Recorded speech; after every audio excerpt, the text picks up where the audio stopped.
Hello student, कैसे हैं आप? और मैं मजवार सर। आज हम twelfth class NCERT subject biology के बारे में बात करेंगे। पहले हम आपको इस ट्वेल्थ एनसीईआरटी से फेमिलियर कराएंगे। इसमें 5 यूनिट है और 5 यूनिट में सबसे पहली यूनिट जो है वो है हमारे पास में रिप्रोडक्शन। इस रिप्रोडक्शन की अगर हम बात करते हैं, ठीक है, तो रिप्रोडक्शन में यहाँ पर कितने चैप्टर हैं? 4 चैप्टर हैं। कितने चैप्टर हैं? 4। 1 2 3 4। इस 4 चैप्टर में जो इनके नाम यहाँ पर दे रखे हैं, आप इजीली उन्हें पढ़ सकते हैं। इन चारों चैप्टर को यदि हम पढ़ेंगे तो इसमें टोटली हम एम्ब्रियोलॉजी की बात करेंगे। Embryology means study of embryo is called embryology, है ना। एम्ब्रियो के फॉर्मेशन किस प्रकार होता है उस टाइप के हम इसे पढ़ेंगे। इसके बाद सेकंड यूनिट जो हमारे पास में है वो है जेनेटिक एंड इवोल्यूशन। यहाँ पे जेनेटिक के 2 चैप्टर दे रखे हैं, चैप्टर नंबर 5, चैप्टर नंबर 6 और चैप्टर नंबर 7 जो है वो इवोल्यूशन है। ये ट्वेल्थ क्लास एनसीईआरटी का सबसे बायोलॉजी में सबसे बड़ा पार्ट होता है जो ज़्यादा नंबर का आता है, जिसे 18 मार्क्स कवर करता है। यूनिट नंबर 3 जो है वो 14 मार्क्स की आप देख पा रहे हैं, ठीक है, जिसमें लिखा है कि भाई बायोलॉजी एंड ह्यूमन वेलफेयर। किसकी बात कर रहे हैं? बायोलॉजी एंड ह्यूमन वेलफेयर की। इसमें चैप्टर नंबर 8 9 10 है, ये भी कितने मार्क्स की? 14 मार्क्स की है। यहाँ पे 3 यूनिट हमने देखी है। इसके बाद में हम देखेंगे यूनिट नंबर 4 जो है, यहाँ पे हम जिसकी बात कर रहे हैं, यूनिट नंबर 4 जो है बायोटेक्नोलॉजी है। ये बायोटेक्नोलॉजी सबसे, मतलब हम कह सकते हैं कि कॉम्प्लेक्स पार्ट कहते हैं बच्चे, लेकिन बड़ा इजी है क्योंकि इसमें बायोटेक्नोलॉजी होगी ना। बात बात को समझ रहे हैं ना आप? जब टेक्नोलॉजी, देखो बायोलॉजी तो आप पढ़ते हैं, लेकिन जहाँ टेक्नोलॉजी लग जाती है वहाँ बायोलॉजी वालों को क्या लगता है, करे यार ये टफ हुई। कोई टफ नहीं है, ये बहुत ईजी है, बस हमें टेक्नोलॉजी को समझना पड़ेगा। ये 10 मार्क्स की है, 5 मार्क्स का ये चैप्टर है, 5 मार्क्स का ये चैप्टर है, 2 चैप्टर कवर करके यूनिट बन जाती है।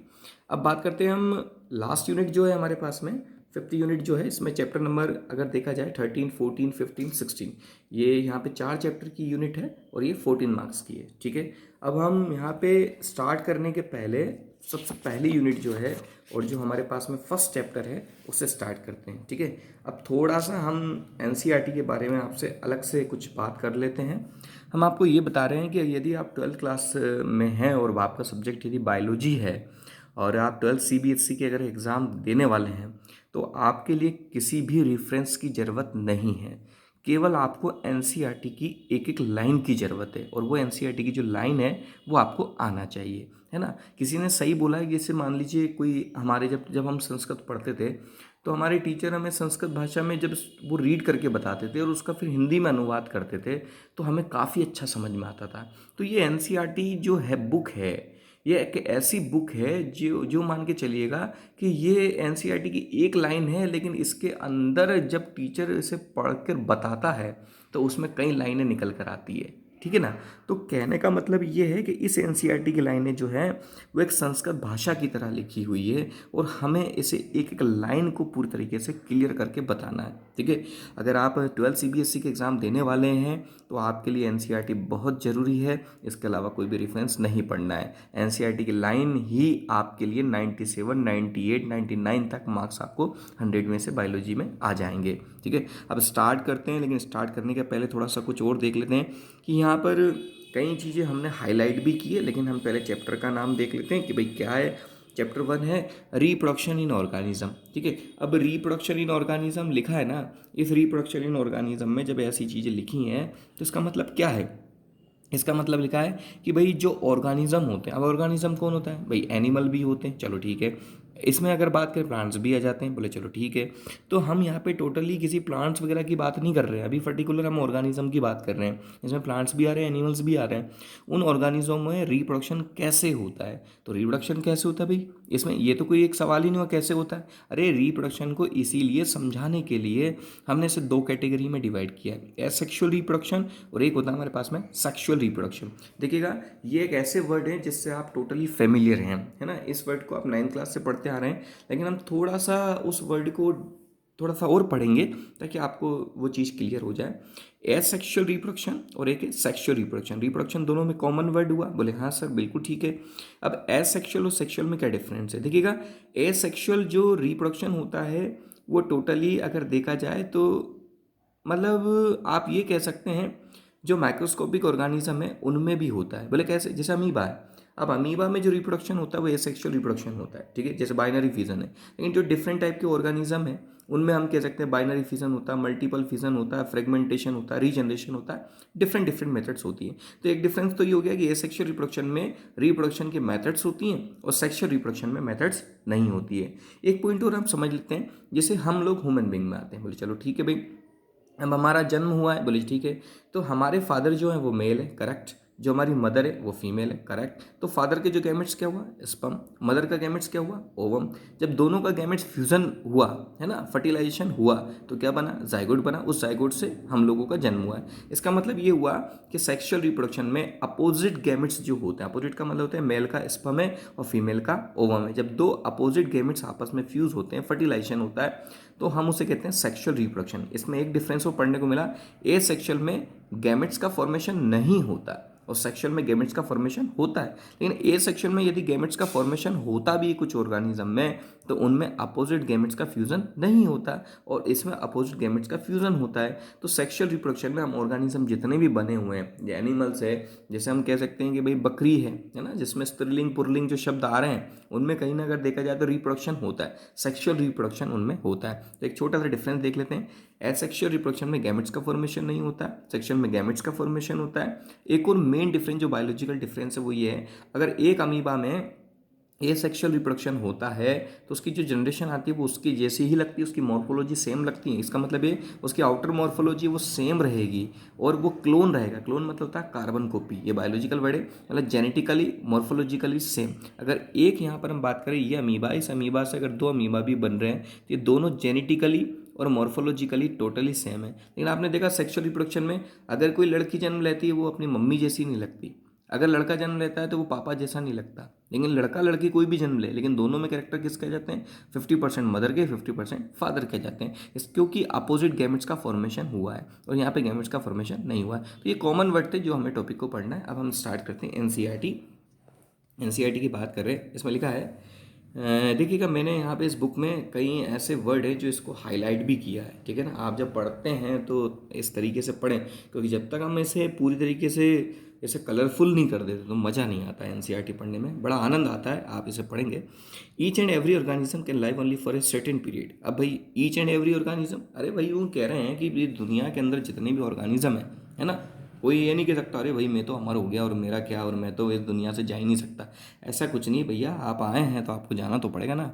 Each and every organism can live for a certain period, मतलब सर्टेन पीरियड ये है कि भाई वो एक इस दुनिया के अंदर केवल एक किराएदार है। सर्टेन पीरियड केवल एक निश्चित समय तक वो रह सकता है। जैसे एग्जांपल मैं आपको देता हूँ कि भाई मैंने आपसे बोल दिया कि भाई पैरोट है ना, अब एक पैरोट है तो वो भाई कितने साल तक जिएगा, कोई बच्चा अपन से पूछता ना कि भाई पापा बताओ कि भाई ये पैरोट कितने साल जिएगा, तो अपने को नहीं पता, लेकिन आप बायोलॉजी के स्टूडेंट है तो आप बता सकेंगे कि 140 ईयर्स ही रहेगा, ठीक है।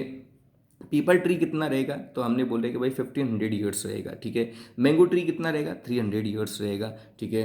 अब ऐसे कोई भी एनिमल्स रहे या कोई प्लांट रहे या कोई भी ऑर्गेनिज्म रहे, वो कहीं ना कहीं उनकी एक सर्टेन लाइफ होती है, मतलब उनका लाइफ स्पेन होता है। अब ह्यूमन बींग है भाई, उसका 100 ईयर्स है, बोले सर 100 ईयर से ज़्यादा जी गया तो आप गलत हो गए। अरे भाई ऐसे गलत होने से मतलब थोड़ी ना, अगर वो अच्छी लाइफ जी रहा है तो 100 से ऊपर भी निकाल देगा। वैसे तो इस दुनिया में 60 का अबव निकलना ही बड़ा मुश्किल हो रहा है ना। इसका मतलब क्या है कि हम वो सब चीज़ें दूसरे चैप्टर में पढ़ेंगे ऐसा क्यों हो रहा है। चलिए हम कॉन्सेप्ट की बात करते हैं। Each and every organism can live only for a certain period. यहाँ पे सर्टेन पीरियड के लिए वो आया है, जिस तरीके से मैंने एग्जांपल आपको बताया कि भाई पीपल ट्री का लाइफ स्पेन अलग है, मैंगो ट्री का अलग है।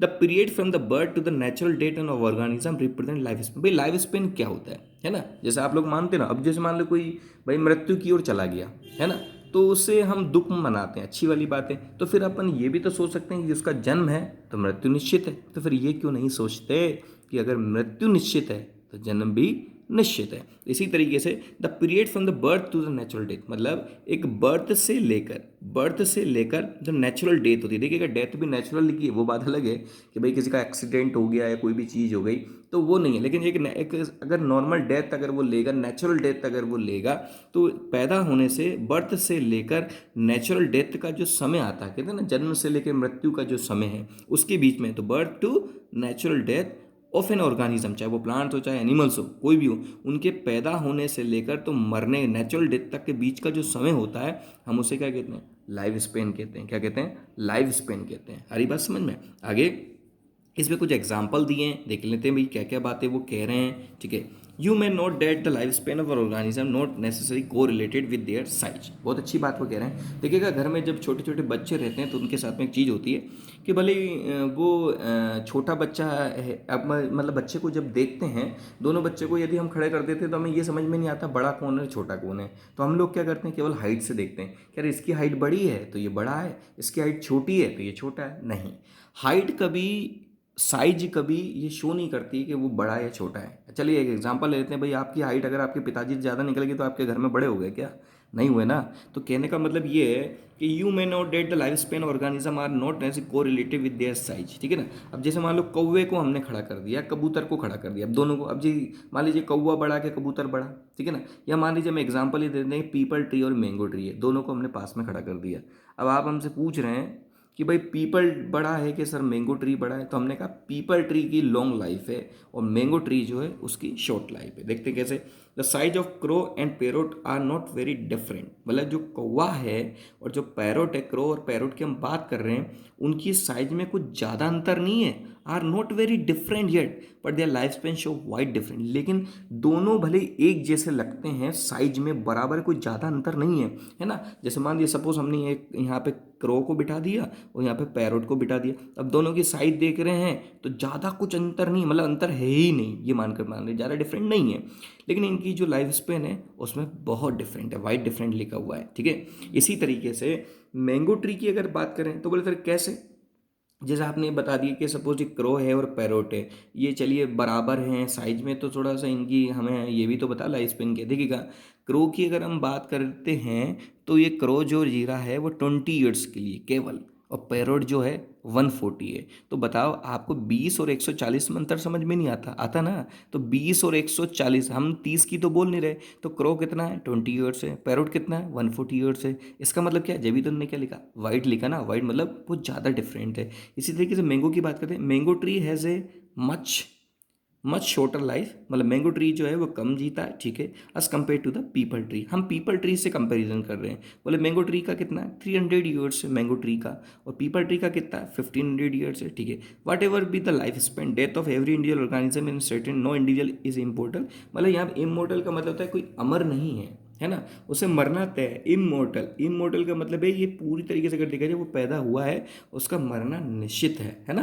लेकिन एक्सेप्ट सिंगल सेल ऑर्गेनिज्म, भाई ये ऐसा क्यों बोला कि सिंगल सेल ऑर्गेनिज्म जो है वो इमोर्टल है ना। इसकी जानकारी हम अगली क्लास में आपको देंगे, ठीक है ना। देखते रहिए इसी के साथ मजबार सर्कल। Thank you.